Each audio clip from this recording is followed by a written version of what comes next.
Hey guys, in this video, I've got my friend Scott. He is down in Guatemala having a good time. Let's go check it out and see what's going on. Stick around.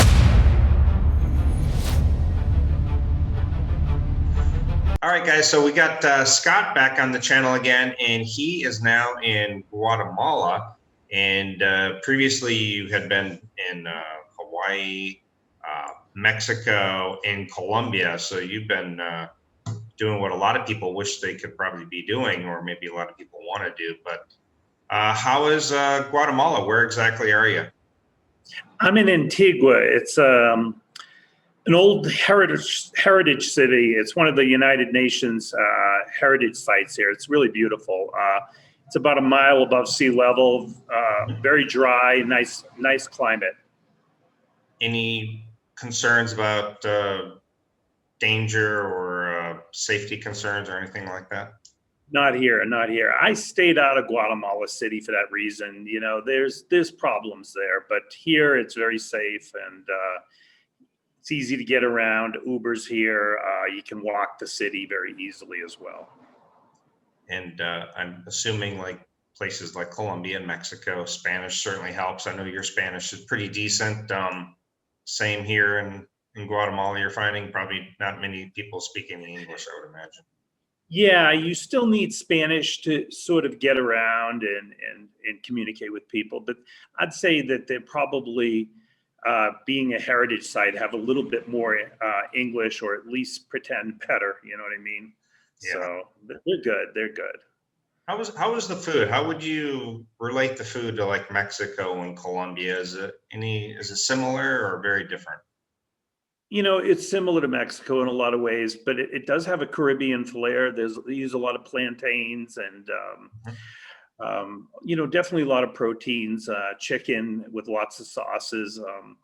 You know, things are different than Mexico, and it's certainly different than Tex-Mex that you get in the United States, but the food's been excellent. I have not had one bad meal here, and the food is good. And the service is really good, even during COVID and what's going on and such. It's not bad. Last question on the food, then we'll move on to what it took to travel there. What is the average price of a meal, do you think? And I don't mean like within your hotel. Yeah. That would obviously be more expensive, but just out and about, what do you think the average cost is of a meal? $8 to $12. That seems kind of high. Yeah, I mean, you know, again, it would probably be half that in Guatemala City, but you can eat well here for $8 to $12 for dinner. Now, I would say lunch you'd probably get by with maybe $2 to $3 less, but this city is a little bit more expensive. A beer is $3 for local beer, you know, so it's a little bit more. You definitely would get by with less cost elsewhere in Guatemala. Okay. Now, are they accepting vaccinated only or also unvaccinated tourists? You've got 3 options of getting in, and it was very easy. I just presented my vaccination card from the United States. You could bring a negative COVID test within 72 hours, or a note from your doctor saying that you've recovered in the last 90 days. Any of the 3 will get you within 5 minutes off the plane through customs to baggage claim. So it was very easy getting in here. Okay. So I just presented my vaccine card. They did nothing more than look at it. And there was not even an online health questionnaire like Colombia or other countries like Mexico have. Just fly in and present your information and that's it. Okay. Yeah, it's very simple and very easy. The hotel ask for anything other than just the normal passport and stuff? Nope. They took your temperature when you got here, and they sprayed your luggage with some type of you know, spray. But other than that, it was very easy, and the people have been nice. Most of the locals here wear masks all the time. I think it's mandatory. You see some foreigners not wearing masks, but I wear a mask out of respect more than anything. I'm not worried about getting sick, but just out of respect, I figure it's safer and better to wear the mask when you're out. But when you're in a restaurant or anywhere having a good time, you don't need a mask. What kind of things are there to do in that city, Antigua? The city is, got great restaurants, every type of cuisine here, Italian, French, probably more coffee shops than you could shake a stick at. I swear every 100 feet you see a very quaint coffee shop. That's right up my alley. I know it. You'd love it here. I thought of you every time I walk by. The pastries and the bakeries are very nice as well, and the people are nice. And the Central Market and the town square is it's beautiful. And a lot of the restaurants have bars on the top of them, and it overlooks the volcano that you can see. And you can go hiking. There's a lot of backpackers here as well. Okay. And of course, this question is going to come up because everybody always asks women. Yeah. Do you find them beautiful there? Sure. There's definitely a lot of beautiful women here. I met one American that lives here, and he's probably about my age, maybe a couple of years older, maybe 60 years. I'm 55. And, he says he dates around a little bit, and he called it what he called a financial agreement with 3 different women, where he just kind of helps them out with their rent or helps them out with a bill now and then. And, it's kind of like a sugar daddy, sugar baby type situation that he has. And I think that could be had pretty easily here. I think that, as far as accessibility and, ease of use and everything else, I mean, the Philippines is still probably the #1 place for people like us. So, so age gap normally, though, unless there's some kind of financial thing, it's probably. Yeah, I would say it's not as common. You just don't see it. It could be different when COVID wouldn't be here, but I don't think you're going to see the 25 to 30-year-old age gap that's completely acceptable elsewhere, in the Philippines here, or even in Mexico or Colombia. I just think if you spend some time, got to know people, like one of your people you interviewed in Medellin, you probably would connect and you'd find something that you'd enjoy. But you know what? If you can't go to the Philippines and you can get your Filipina here, it'd be a great city to hang out in. A lot to do. Yeah, I don't know if I remember or not, but I know like places like Costa Rica, Colombia are visa-free countries for Filipinos to get to. I don't know if the problem is the flight there, because sometimes if they stop off in like the U.S. or Japan, they need a transit visa. Yeah. And so that might be difficult for some, but I still think I'm still feeling around the first quarter. I got a friend, Paul, who disagrees and says around September. I think that's way too early. I don't see it happening. Yeah, today the IATF is looking at, well, should we lock out Malaysia and some other country? I saw they're throwing that around. And to be honest, at this point this year, I think it's just a wash. And even if you could get in, you'd be so frustrated with whatever type of quarantine and politics that's going on. It's just, I'm just lucky to be traveling around and looking at places and getting away. Yeah, I mean, I tell people, if you really have the travel bug, I mean, you got Central and South America right there. Now, if you're in Australia, that's a bit of a different story.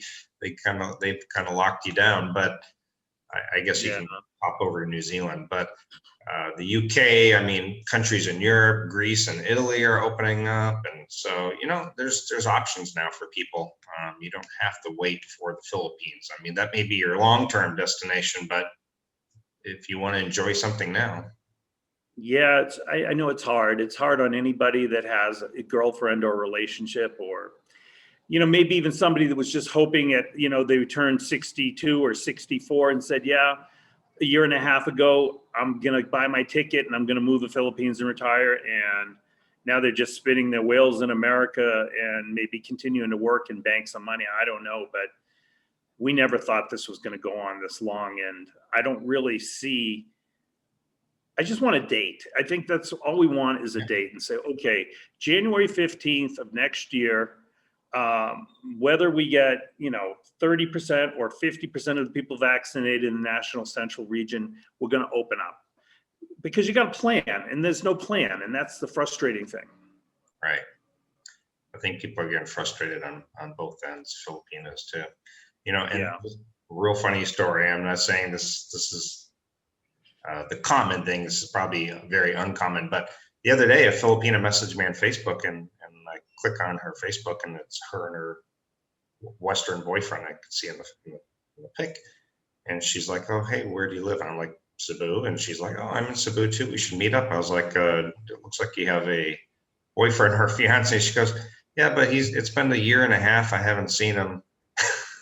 I was like, no, thank you. But hopefully that's not the case for a lot of them. But my God, a year and a half now for some. I mean, some people it's been 2 years. It's crazy. It's tough, and it's if you've like you said, if you've started a relationship, you're in it, and you don't want to just say sorry. I guess this is a pandemic and there's nothing I can do. You just wait, because your alternative, Gio, is going back to Western women, and I've seen some of the dating sites you've been perusing and what they look like. So Yeah. And in my Facebook group, once in a while, somebody will post them. This is what there is to offer in the West. that's right. It's like a cold shower, just to wake you up. But so how much longer will you be in Guatemala? Couple more days. I just made it a quick trip because I wanted to get away, try something new. I've never been to Guatemala. I would definitely recommend it, but bring somebody with you. I just think that if you go out trying to find something, you may get yourself in a little bit of trouble. I wouldn't venture out to any of the so-called clubs or places like that, because I think it's all controlled by bad guys, for lack of a better word. And I just don't think anybody that might like to go out in the Philippines and have a good time would find that same type of situation here. I think you could, it'd be the type of thing where you'd go in and you order a beer and they'd tell you it was $40 and they'd shake you down. That's what it kind of feels like a little bit, and I didn't go, but just doing a little reading and stuff like that. If you go into a place like that, you're going to be shaken down, and some big guy's going to come over, and it's not going to be a pleasant time. That happened to a friend of mine. Me and my friend had went to Budapest, Hungary, back in the it was late 90s. And I had a Russian girlfriend at the time, and he went off solo. And he said, "Oh, he met a beautiful woman on the street. She's like, hey, let's go into this bar and we can have a drink." Of course, they order a drink, and he finds out that she's kind of luring people in. And by that time, the drinks were like $50 a piece or something, and two big Russian guys wouldn't let him leave until he emptied out his wallet. Yeah, you never know. That's just going to ruin your trip, and it's just gonna, you don't need that experience. When, like I said, any of us that have been to Southeast Asia or to especially the Philippines, we're spoiled, and at this point we wait, we decide, and like I said, it's just, I'm just traveling to stay busy, and I do some work on some of the trips I go to. 2 weeks I'm going back to Colombia. I'm going to Medellin and Cartagena again, and check that out again. I had a great time. It'll be my third trip to Colombia since November, since Thanksgiving. So for you, the best thing out there, the best option for travel in Central South America is still Colombia. Yeah. I mean, one other point that I wanted to make is, I try to think of things like what's here, and it is a beautiful city. And you'll see that a lot of people say like it's one of the top cities for expats to retire in. The guy that I met that had 3 girls on the side and was a sugar daddy, he basically said his monthly budget is $2,000 a month. I asked him, but and that includes his girls. But if you walk around, there's no streets here. The streets are all brick and cobblestone, and they're very jagged. And the sidewalks are a mess. You will twist an ankle, tear your knee up. I mean, eventually you will. And that's something to consider if you have any type of mobility issues coming here. That was, you know, I don't mind walking, but you really have to be, you know, no pun intended, on your toes out here. Are you going to fall, or you're going to really hurt yourself? This is a tough city to walk. Well, don't want to stumble home in the dark drunk. No. The times I've had some drinks, I take Uber home, because you know, there's just like the Philippines. You walk the sidewalk and there's 3 bricks missing and a hole with water. I mean, yeah. I mean, the only other thing I'd say too is, like, people here are respectful of pedestrians. So, I mean, you know as well as I do, if you're in the Philippines walking and you want to cross the street and a motorcycle's coming, they will not stop and yield to you. They just won't.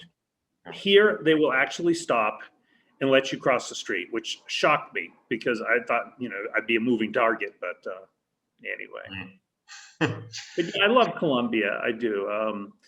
I think, you know, for anybody from the Americas or whatever up north, Canada, they want something to do, I would highly recommend it. Okay. Well, on that note, good catching up with you again, Scott. We'll probably catch back up with you when you get back down into Colombia again. Yeah, I'd love to talk to you. And to all your viewers, your Facebook site is awesome.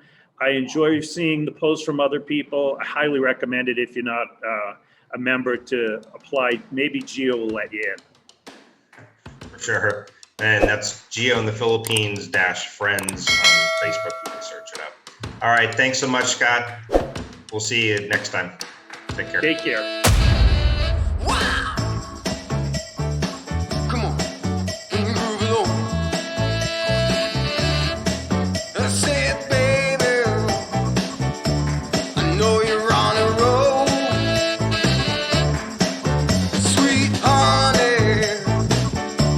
Let's take it real slow.